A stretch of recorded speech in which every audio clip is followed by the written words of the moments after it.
Bonjour tout le monde, j'espère que vous allez bien. On se retrouve pour notre deuxième brief de la semaine en ce mardi 4 février 2020 et comme d'hab, je vous invite à nous rejoindre sur Discord pour récupérer le lexique qui vous aidera à la compréhension des termes que j'utilise dans les daily briefs et aussi d'autres docs qui pourront vous aider et aussi pour échanger avec la communauté. Donc on est 3800, c'est un peu là-bas que ça se passe, l'envers du décor du trône. Donc n'hésitez vraiment pas à nous rejoindre pour échanger avec les autres membres, échanger avec moi aussi, puis les membres de l'équipe. Donc voilà, n'hésitez pas à nous rejoindre, le lien est en description et dans les commentaires. Donc maintenant aujourd'hui comme d'hab le petit sommaire, donc on va parler du BTC, on va beaucoup moins en parler que d'habitude parce que la situation n'a pas changé et puis le brief d'hier je pense qu'il a bien résumé la situation sur le Bitcoin, hein. Donc n'hésitez pas à regarder le brief d'hier si ce n'est pas déjà fait. Aujourd'hui on va plus se focus un petit peu sur les altcoins, mais on va quand même parler du BTC, on va parler du GBTC comme d'hab de nos spreads forwards, on va parler de nos risk on risk off, hein, même si ça n'a pas changé depuis hier. Et on parlera justement des alts, hein, donc de Ethereum, Ripple, Litecoin, IOTA aujourd'hui. Et je vous ai fait une petite chart qui va vraiment vous aider, je pense, hein. Donc je me suis inspiré de celle de mon collègue. Donc je vous ai mis l'altcoin dominance ici, je vous ai mis la Bitcoin dominance ici, je vous ai mis le crypto total market cap, hein, donc la capitalisation totale du marché des crypto-monnaies. Et je vous ai mis Ethereum contre le Bitcoin parce que j'estime que Ethereum contre le Bitcoin lead majoritairement tout le marché des altcoins, hein. Quand c'est bon pour Ethereum contre le Bitcoin, généralement c'est bon pour aussi les autres alts et c'est pour ça que j'ai tout mis sur cette charte et vous allez vraiment comprendre ça assez rapidement. Donc pour le BTC, la situation d'hier, elle n'a pas changé. On est toujours en train de travailler notre premier arrêt, notre grosse zone de résistance aussi ici. Donc le premier arrêt doit être maintenu par les bears, hein, si les bears veulent retrouver des prix plus bas.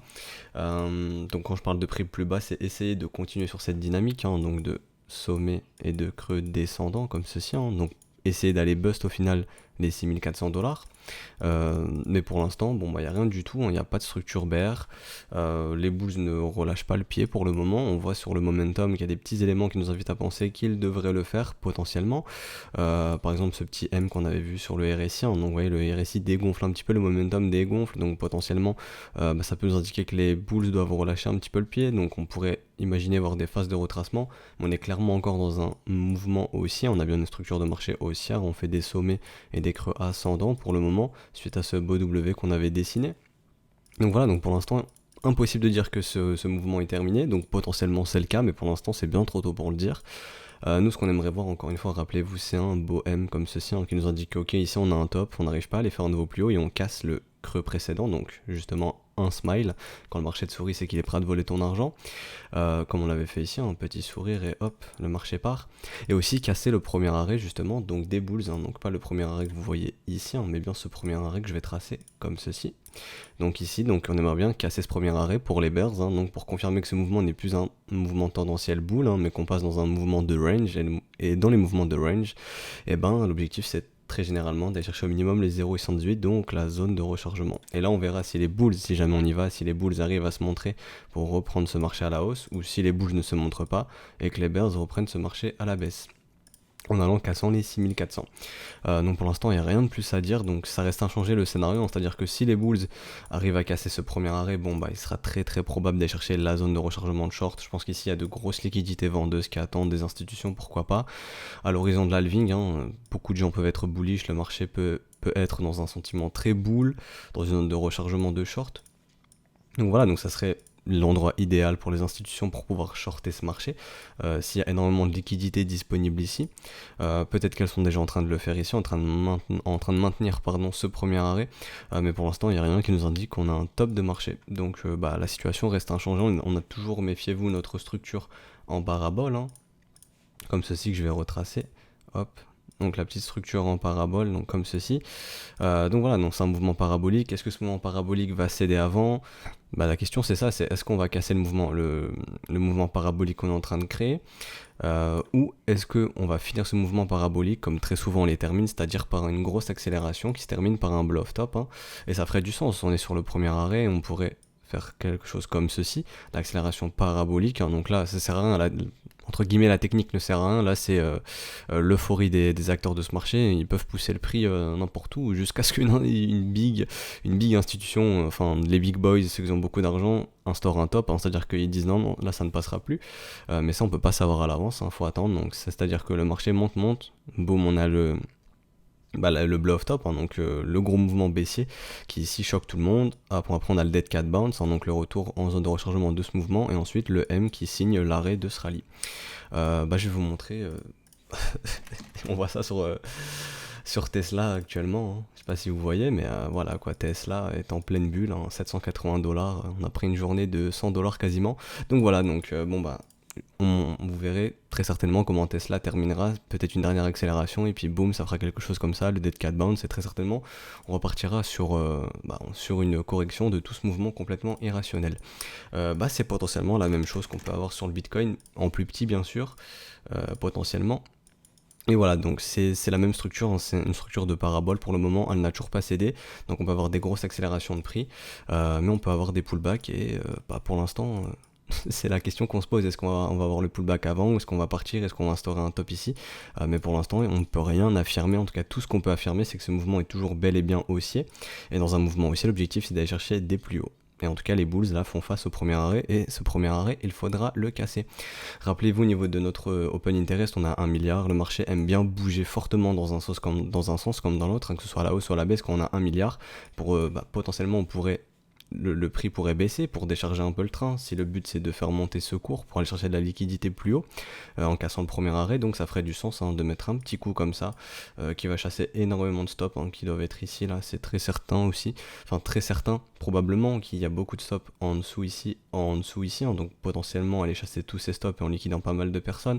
Quand on voit les zones de liquidité, il y a de liquidation, donc ce qui crée la liquidité, il y a pas mal de liquidité qui attend plus bas, hein, aux alentours des 9000, un petit peu sous les 9000 $. Donc vous voyez, on est au milieu de grosses zones de liquidité, donc voilà, ici il y a beaucoup de liquidité, beaucoup de bears à liquider, et il y a aussi beaucoup de bulls ici à liquider. Donc pour l'instant, on va devoir attendre de voir ce que le marché va faire, hein, s'il trouve plus juteux d'aller liquider les gens ici, ou d'aller liquider les gens ici, pour potentiellement aller liquider les gens ici par la suite, parce qu'il y a quand même pas mal de liquidité. Ça me paraît très bizarre entre guillemets qu'on n'y aille pas. En tout cas, si on n'y va pas, c'est qu'il y a vraiment beaucoup plus de liquidité plus bas et que les market makers trouvent plus intéressant d'aller plus bas.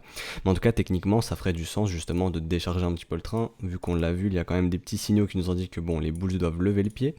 Au niveau du momentum, en H4, c'est sensiblement la même chose, hein, en zone de rechargement de short. Le momentum ici en 4 heures sur le RSI par exemple est clairement baissier.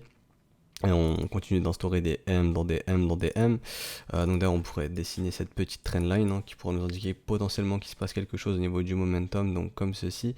Donc si on aimerait bien voir encore une fois, pour les bulls c'est un break comme ceci avec un beau petit W de l'autre côté qui pourrait nous indiquer que le momentum, les bulls reprennent le contrôle du momentum en 4 heures et que potentiellement on pourrait reprendre ce mouvement haussier. Pour l'instant c'est pas le cas, donc voilà, la situation est inchangée depuis hier. Donc voilà, donc maintenant on va aller tranquillement sur le spread forward, donc c'est exactement pareil qu'hier. Potentiellement on peut instaurer un MI6 qui pourrait potentiellement marquer un top au niveau de ce rallye, en tout cas que les spreads ne soutiennent plus ce mouvement. Quand les spreads ne soutiennent plus un mouvement, c'est très dangereux, ça nous indique que l'offre prend peu à peu le dessus sur la demande. C'est pas ce qu'on veut voir dans un mouvement aussi, on veut que la demande soit toujours croissante. Donc voilà, à surveiller, mais pour l'instant toujours pas de M sur le Bitcoin, toujours pas de M sur nos spreads, donc rien à notifier de ce côté là. Et pareil sur Ethereum, on voit que Litecoin lui a des spreads un petit peu plus haussiers, et on voit justement, vu que nos spreads sont un peu plus haussiers, ça a un peu plus profité à LTC qu'à l'Ethereum par exemple. L'Ether qui était passé de 178 $ à 195, et le Litecoin qui était passé de 62 $ à 73 $. Donc vous voyez, il y a une hausse un peu plus importante sur le LTC.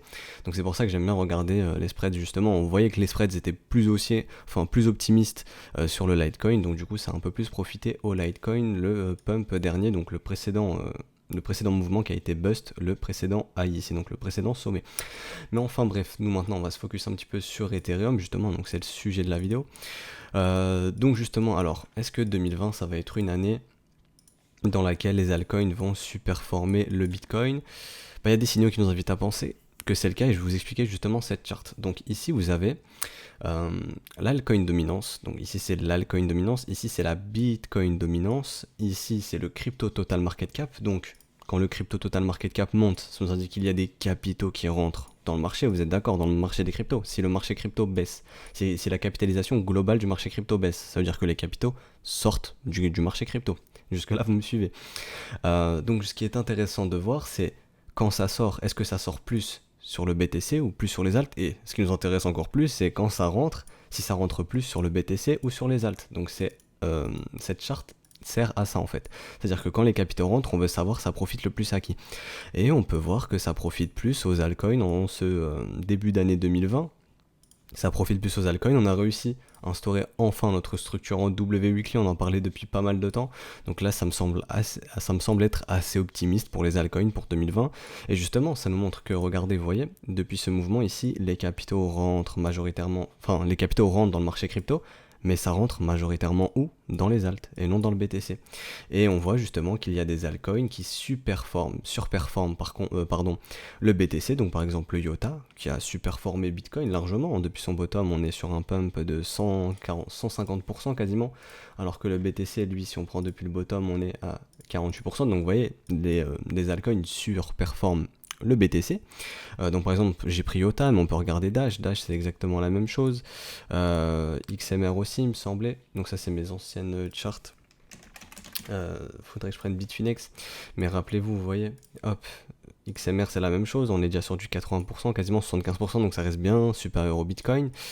Donc voilà, donc ça nous montre que... Je vais repasser sur IOTA, parce qu'on en parlera après. Mais ça nous montre bien que là, actuellement, les capitaux rentrent plus dans les alts que dans le BTC. Et cette structure, moins vite à penser, que 2020 peut être l'année où les alts surperformeront le Bitcoin. Donc ça peut être plus intéressant, à mon sens, de chercher... Si votre setup est sur le BTC, faut pas chercher à comprendre, hein. S'il y a les conditions de marché, faut appuyer sur la gâchette. Mais ce que je veux dire, c'est-à-dire que pour moi, ça peut être plus intéressant cette année 2020 d'aller chasser les opportunités sur les alts que sur le BTC.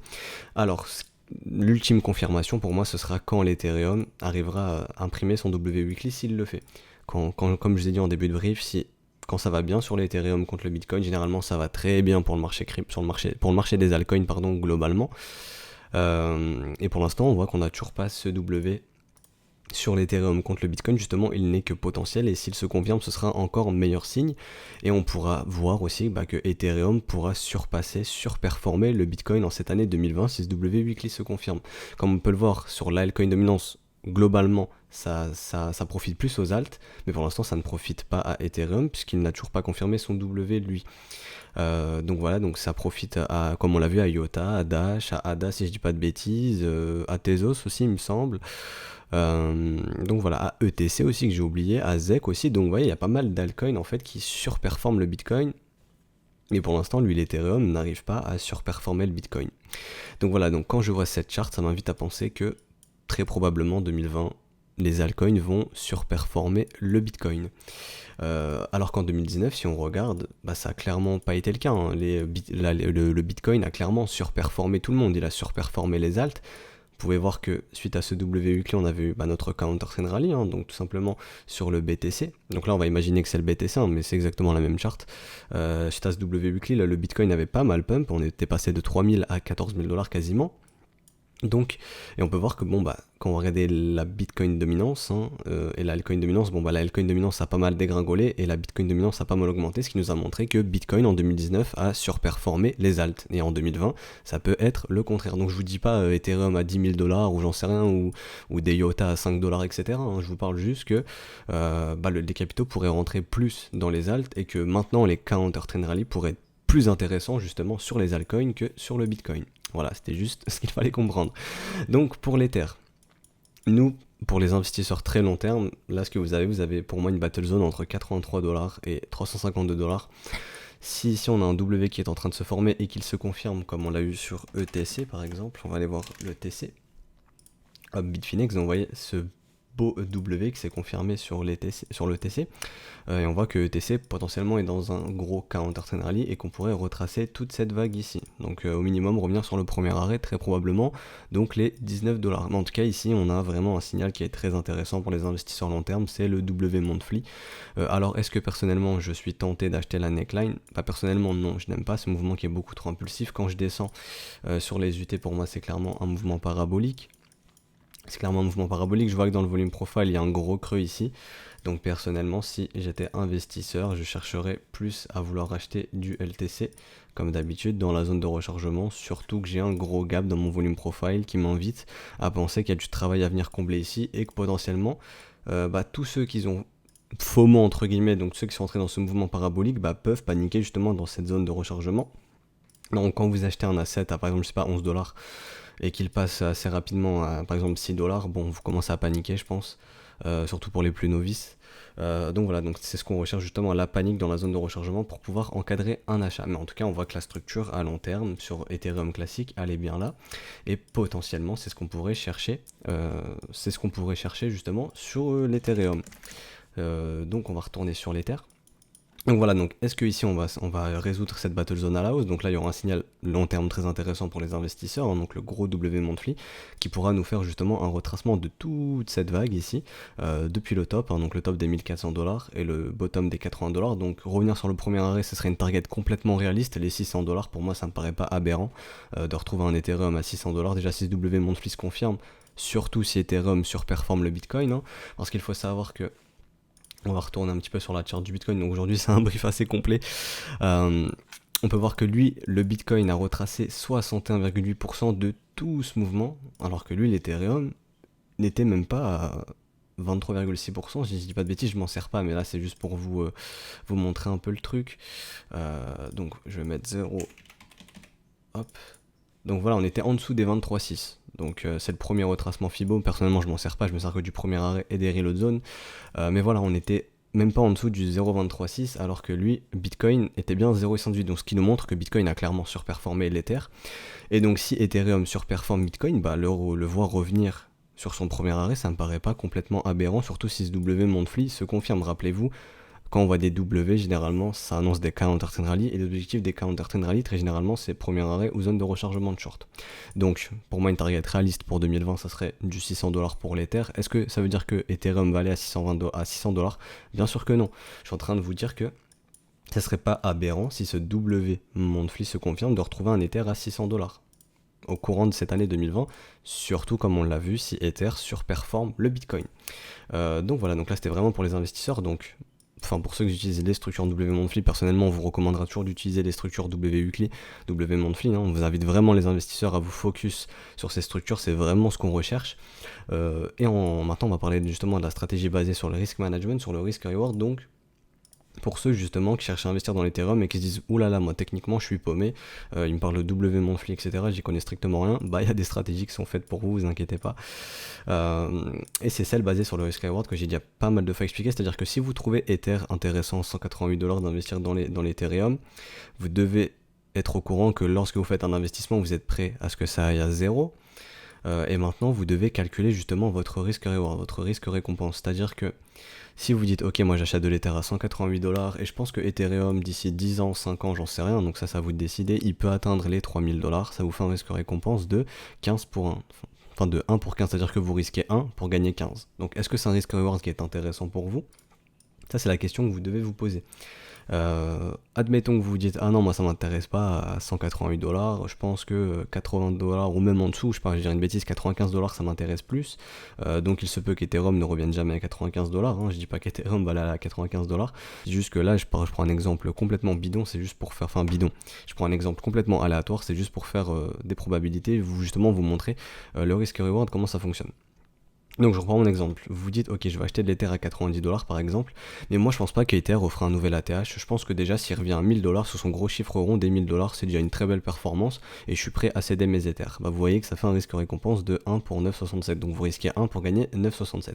Donc voilà, donc ça c'est la stratégie basée sur le risque reward, hein. Donc voilà, si techniquement voilà, vous êtes un peu largué entre guillemets, ou en tout cas que vous basez vos investissements qui ne sont pas basés sur de la technique mais que sur du fondamental, pensez vraiment beaucoup à ajouter le risk management, c'est ce qui est très important dans le trading et c'est ce qu'on vient de voir ici. En tout cas techniquement, comme on peut le voir, battle zone entre les 80 $ et les 360, signal très intéressant pour les investisseurs très long terme si nos 360 $ sont cassés, hein. Ça fera un beau W monthly comme on l'a vu sur l'Ethereum classique, et du coup on va descendre un petit peu sur les UT maintenant. Donc nous on va regarder, donc pour l'instant ce mouvement est toujours haussier, donc pareil que le BTC, il n'y a rien qui peut nous indiquer que ce mouvement est terminé sur l'Ether, donc je vais passer en daily, suite à ces beaux W en daily qui ont bien été dessinés, on a bien eu le wake of check, donc voilà c'est très très propre.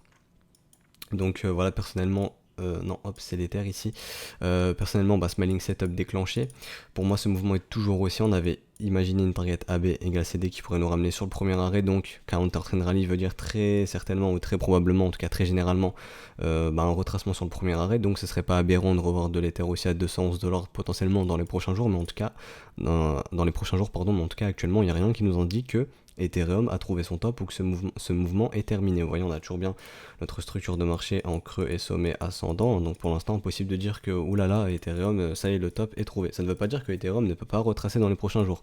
Ça veut dire que Ethereum, pour moi, ce mouvement est toujours contrôlé par les bulls. L'objectif des bulls, c'est d'aller trouver des sommets plus hauts.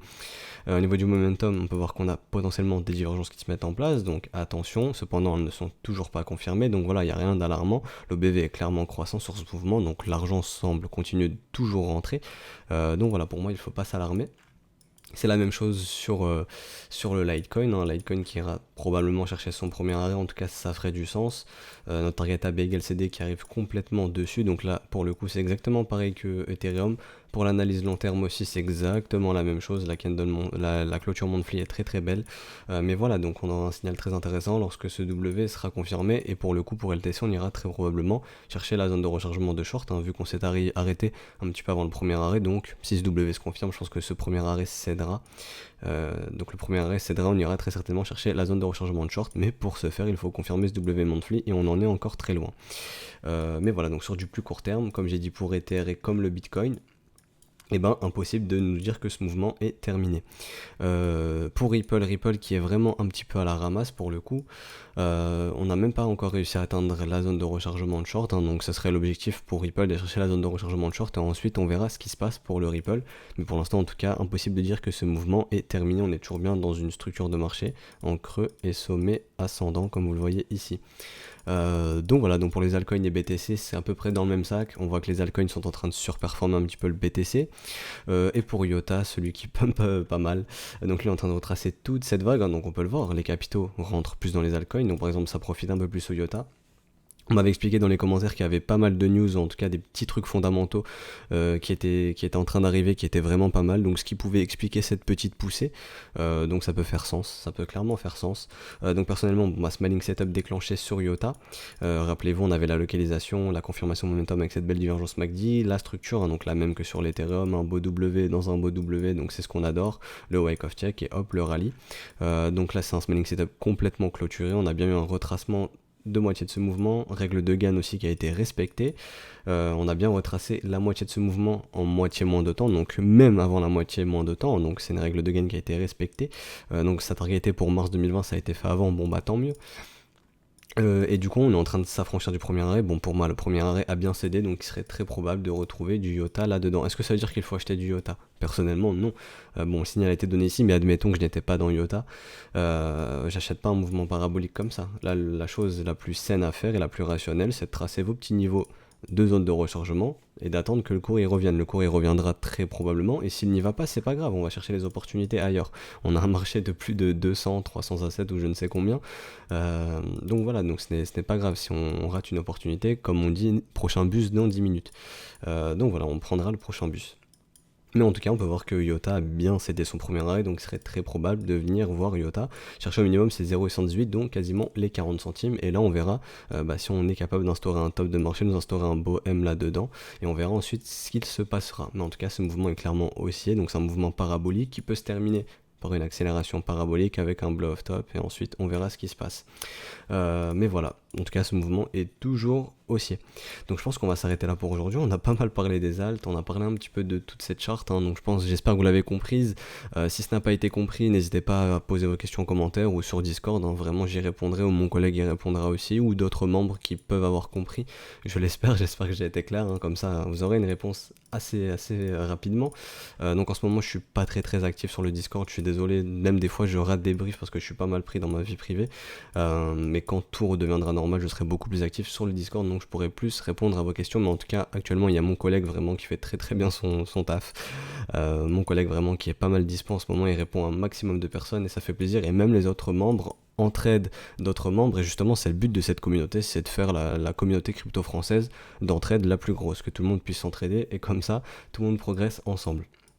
Donc voilà, donc si ce brief vous a plu, n'hésitez vraiment pas à lâcher un petit like, un petit commentaire, vous savez, ça récompense pour le référencement, ça permet de développer la chaîne, d'activer la petite cloche, hein, comme ça vous êtes notifié de tous les briefs qui sortent, mais très généralement c'est un brief quotidien du lundi au vendredi, donc pour l'instant c'est comme ça, peut-être que ça changera à l'avenir. Hier en commentaire on m'avait proposé des petites alternatives qui peuvent être sympas, j'y réfléchirai très certainement au prochain trimestre, mais en tout cas pour l'instant on va rester comme ça, hein, donc un brief quotidien du lundi au vendredi, et le petit épisode de la Little Old Lady le dimanche. Donc voilà, donc moi je vous souhaite une excellente journée, et donc n'hésitez pas à nous rejoindre sur Discord et on se retrouve demain. Allez, ciao tout le monde.